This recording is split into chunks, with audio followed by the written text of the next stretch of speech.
Get a day start. I feel, sir, that the time has come for us to suggest to the government that the inspectorate of the railways should be placed directly under the president in the same way in which the auditor general functions today and the attorney general functions today.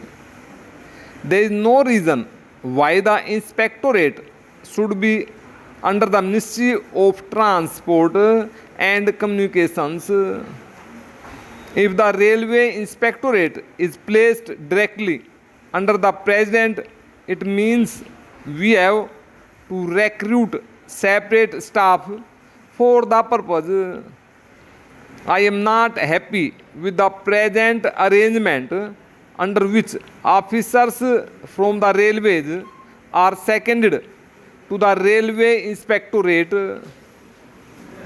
A question may be asked whether the railway inspectorate can discharge its functions if its members do not have practical experience of the working of the railways.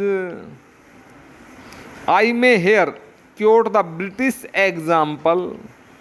I was told that in the United Kingdom, the railway inspectorate is staffed largely by army personnel.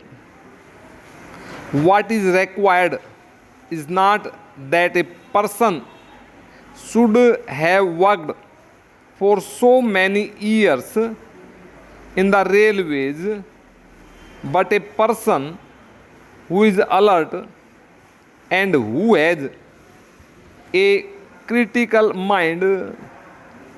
It is open to the government to see that a separate cadre is required for the railway inspectorate. Unfortunately, the railway inspectorate has not been functioning properly, and that is why so many collisions and derailments have taken place.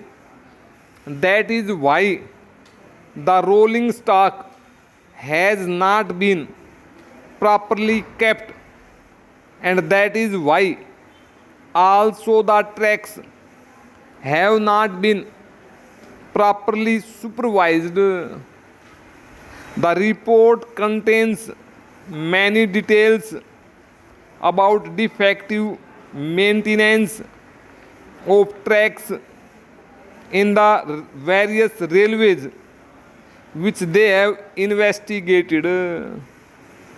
I hope that the minister would reveal his mind about the future of the railway inspectorate, because it is the inspectorate alone that can be the watchdog of the public and see to it that the railways maintain a satisfactory rate of efficiency of operation.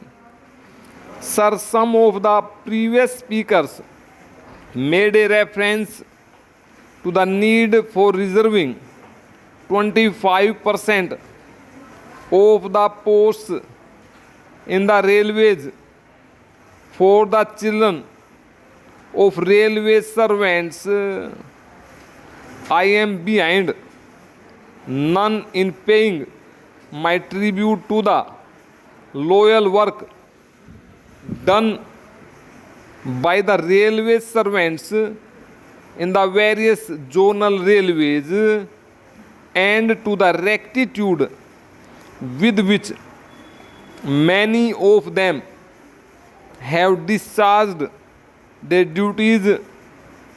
But I must confess that I am not in agreement with the distinguished chairman of the Railway Accidents committee and his colleagues when they make this recommendation,